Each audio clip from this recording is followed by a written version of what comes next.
Hi tears, welcome back. எல்லாரும் எப்படி இருக்கீங்க? நல்லா இருக்கீங்களா? நல்ல ஹோட்டல் ஸ்டைல், அதுவும் சரவண பவன் ஹோட்டல் ஸ்டைலில் நல்ல கிறிஸ்பி தோசை, அது மாதிரியே நல்ல சாஃப்டான பஞ்சாட்டம் இட்லி செய்யறதுக்கு நம்ம வீட்டில் இருக்கிற பழைய சாதம் போதுங்க. சாதாரணமாக எல்லோருமே பழைய சாதம் மிஞ்சிருச்சுன்னா தூக்கி போடுவீங்க. இனி அந்த மாதிரி யாரும் செய்யாதீங்க. நல்ல ஹோட்டலில் செய்கிற மாதிரி சாஃப்டான இட்லி, பணியாரம், கிறிஸ்பியான தோசை எல்லாம் செஞ்சிடலாம். நீங்கள் மாவு அரைக்கும் போது கொஞ்சம் பழைய சாதம் இந்த மாதிரி சேர்த்தா போதுங்க. நல்ல பர்ஃபெக்டாக இந்த மாதிரி உங்கள் மாவு புளிச்சு வந்துடும். அப்போ எல்லோருமே வீடியோ ஒன்று ஃபுல்லாக ஸ்கிப் பண்ணாமல் பாருங்கள். வீடியோ பிடிச்சிருந்தா மறக்காமல் ஒன்று லைக் பண்ணுங்க. நல்ல ப்ரோட்டீன் ரிச் தோசை, இட்லி, பணியாரம் செய்யறதுக்கு வாங்க நம்ம வீடியோக்குள்ளே போயிடலாம். அப்போ நம்மளோட டேஸ்டியான ரெசிபி செய்யறதுக்காக வேண்டிட்டு நமக்கு தேவையானது ரேஷன் கடை பச்சரிசி தாங்க. அதை நான் இங்கே இப்போ உங்களுக்கு கொஞ்சம் தான் மெஷர் பண்ணி காமிக்கிறேன். அதாவது இந்த பவுலில் 1.5 பவுல் அளவுக்கு தான் ரேஷன் பச்சரிசி எடுத்திருக்கேன். பச்சரிசி நான் தனியாக ஊற வைக்க போகிறேன். அதுக்காக நாம் இப்போ நல்லா வாஷ் பண்ணிக்கலாம். வாஷ் பண்ணி வச்சதுக்கு அப்புறம் தான் நம்ம இதை ஊற வைக்க போகிறோம். அப்போ அந்த ஊறின தண்ணியிலே நமக்கு இது அரைச்சி எடுத்துடலாம். 1.5 பவுல் அளவில் பச்சரிசி எடுத்து நல்லா வாஷ் பண்ணி ஒரு 1 ஹவர்லேருந்து 2 ஹவர் டைமுக்கு நம்ம ரெஸ்ட் பண்ண வச்சா போதும், நல்லா ஊறிடும். இதுக்கு தேவையான உளுந்து நான் ஒரு 3/4 பவுல் அளவுக்கு உளுந்து எடுத்திருக்கேன். அதோடவே ஒரு 1/2 டீஸ்பூன் அளவுக்கு வெந்தயமும் எடுத்திருக்கேன். இப்போ நம்மளோட உளுந்து நல்லா வாஷ் பண்ணிக்கலாம். வாஷ் பண்ணிட்டு தான் நம்ம இதை ஊற வைக்க போகிறோம். அப்போ தான் அந்த ஊறின தண்ணியிலே உளுந்தும் அரைச்செடுக்க முடியும். நம்ம உளுந்து ஊற வைக்கிறதுக்காக நம்ம ஃப்ரிட்ஜில் தான் வைக்க போகிறோம். அப்போ தான் நல்ல சில்லுன்னு இருக்கும் நம்மளோட தண்ணியும், அது மாதிரியே உளுந்தும். அந்த சில்னஸோடவே நம்ம மிக்ஸி ஜாரில் போட்டு அரைச்சி எடுத்துட்டோன்னா நல்ல ஃபைன் பேஸ்ட்டாக அரைச்சி எடுக்கலாம். மிக்ஸி ஜாரில் அரைக்கிறதுனால நம்மளோட உளுந்து சூடும் ஆகாது. அவ்வளோதான். நம்ம இதை ஊறுறதுக்காக மாற்றி வச்சிடலாம். இங்கே நான் பச்சரிசி வெளியில் வைக்க போகிறேன். உளுந்து நான் அப்படியே எடுத்து ஃப்ரிட்ஜில் தான் ஊறுறதுக்காக வைக்க போகிறோம். ஒரு 1 ஹவர்லேருந்து 2 ஹவர் மட்டும் நம்ம ஊற வச்சா போதும். சீக்கிரமாகவே நமக்கு இதெல்லாம் ஊறி கிடைக்கும். அவ்வளோதான். 2 ஹவர் டைமுக்கு நான் ஊற வச்சாச்சு. என்னோடது உளுந்து நல்லா ஊறிடுச்சு. ஃப்ரிட்ஜில் வச்சதுனாலே நல்ல சில்லுன்னு இருக்குது உளுந்தும், அந்த உளுந்து ஊறின தண்ணியும். அப்படியே அந்த ஊறின தண்ணியோடவே மிக்ஸி ஜாரில் மாற்றிடலாம். நான் இங்கே அளவான தண்ணி தான் ஊற்றியிருக்கேன். அதனால் இங்கே எனக்கு உளுந்து அரைக்கிறதுக்கு ஊறின தண்ணி கரெக்டாக இருக்கும். நல்லா ஃபைன் பேஸ்ட்டாக மையாட்டம் நம்ம அரைச்சி எடுத்துடலாம். சரவண பவன் ஹோட்டலில் செய்கிற ஒரு அருமையான டிப்புங்க இது. இந்த மாதிரி நாம் மிக்ஸி ஜாரில் எல்லாம் உளுந்து அரைக்கும் போது சூடாகி நம்மளோட உளுந்து கரெக்டான பதத்துக்கு பொந்தி வராமல் இருக்கும். அந்த மாதிரி இல்லாமல் இருக்கிறதுக்காக வேண்டி தான் நம்ம ஃப்ரிட்ஜில் ஊறுறதுக்காக வைக்கிறோம். நல்லா கூலிங்காக இருக்கும். நம்மளை அரைச்சி எடுக்கும்போது நம்மளோட உளுந்து நல்லா ஃபைன் பேஸ்ட்டாக கொஞ்சம் கொஞ்சமாக ஊற்றி நம்ம அரைச்சி எடுத்துடலாம்.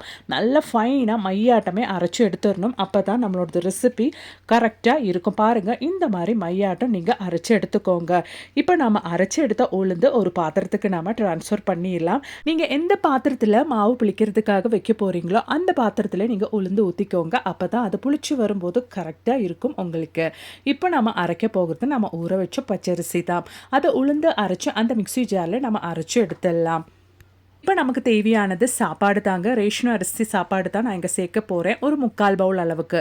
1.5 பவுல் அளவு ரேஷன் பச்சரிசிக்கு 3/4 பவுல் அளவுக்கு ரேஷன் புழுங்கல் அரிசியோட சாப்பாடும் சேர்த்தாச்சு. இப்போ நல்லா கோர்ஸாக அரைச்சிடலாம். அதாவது கொரகொரப்பாக நம்ம அரைச்சி எடுத்துடலாம். ரொம்ப தண்ணி ஊற்றாமல் தேவையான அளவுக்கு மட்டும் நம்ம தண்ணி ஊற்றி கொஞ்சம் கொரகொரப்பாக அரைச்சி எடுத்துட்டோன்னா நம்மளோட தோசையும் நல்லா கிறிஸ்பியாக இருக்கும், இட்லியும் நல்லா சாஃப்டாக இருக்கும், பணியாரமும் நல்லா கிறிஸ்பியாக இருக்கும். அவ்வளோதான். இப்போ உளுந்து கூட நம்ம அரைச்ச மாவும் சேர்த்துக்கலாம். மாவெல்லாம் அரைச்சி சேர்த்ததுக்கு அப்புறமேட்டு இந்த டைம்லேயே நம்ம தேவையான அளவுக்கு உப்பும் சேர்த்துக்கலாங்க.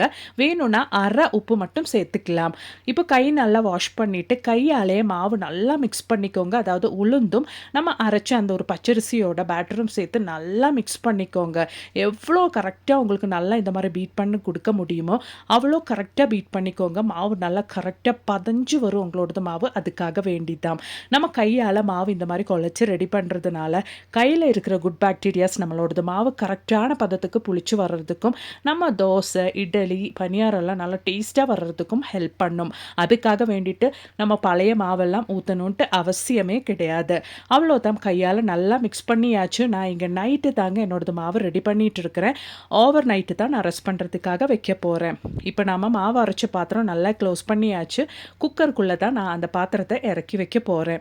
நான் இங்கே கொஞ்சம் மாவு அப்படின்றதுனால சின்ன பாத்திரத்தில் வச்சு அது குக்கருக்கு குக்கருக்குள்ளே வச்சாச்சு. நிறைய மாவு இருந்தால் நீங்கள் டைரெக்டாக குக்கருக்குள்ளே ஊற்றிட்டு குக்கர் மூடி க்ளோஸ் பண்ணால் போதும். இப்போ நாம் வச்ச பாத்திரம் அப்படியே வச்சு குக்கர் மூடி க்ளோஸ் பண்ணிக்கலாம்.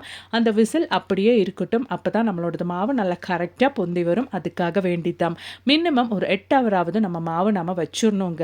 அவ்வளோதான். காலையில் நான் இந்த பாக்ஸ் உங்களுக்கு ஓப்பன் பண்ணி காமிக்கிறேன். மாவு நான் பாக்ஸ் ஓப்பன் பண்ணும்போது கீழே விழுகாமல் இருக்கிறதுக்காக வேண்டிட்டு கீழே ஒரு சின்ன கடாய் கூட வச்சுருக்கேன். பாருங்கள், நம்மளோடது மாவு நல்ல பர்ஃபெக்டான பதத்துக்கு புளிச்சு வந்தாச்சு. அதாவது மாவு ரொம்பவே புளிச்சும் வராது, ஆனால் கரெக்டாக இருக்கும். ரொம்ப புளிச்சு வந்தால் தோசை, இட்லி அது மாதிரி நம்மளோடது பணியாரெல்லாம் சாப்பிடும்போது ரொம்ப அந்த ஒரு புளிச்ச டேஸ்ட் வந்துடும்.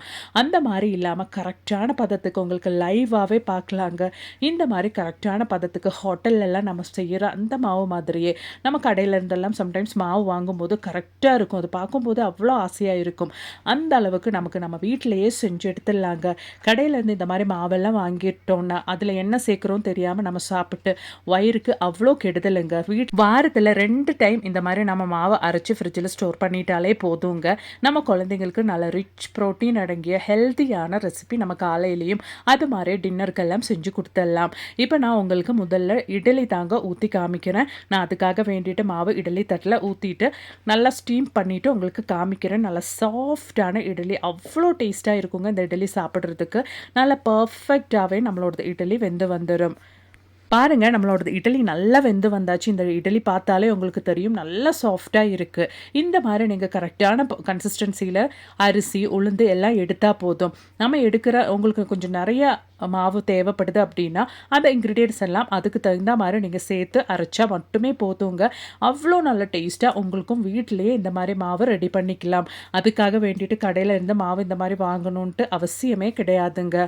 இப்போ இந்த மாவுலேயே நல்லா கிறிஸ்பியான தோசை ஊற்றுறதுக்காக வேண்டிட்டு ஆயிலே சேர்க்காம ஜஸ்ட் வெங்காயம் மட்டுமே நான் பேனில் நல்லா தேய்ச்சிட்டு நம்ம ரெடி பண்ண அந்த மாவு நான் ஊற்றுறேங்க. தேவையான அளவுக்கு மாவு ஊற்றிக்கலாம். நான் இங்கே சின்ன கரண்டி அப்படின்றதுனால 1.5 கரண்டி அளவுக்கு மாவு எடுத்து நல்லா இந்த மாதிரி நம்ம சுற்றி எடுத்துட்டோன்னா நிமிஷத்தில் நல்ல கிறிஸ்பியான ஹோட்டல் ஸ்டைல் தோசை நம்ம ரெடி பண்ணிக்கலாங்க. இந்த மாதிரி நம்ம நல்ல நெய் தோசை அது மாதிரி மசாலா தோசை எல்லாம் இந்த பேட்டரில் நம்ம செஞ்சு எடுத்துக்கலாம்.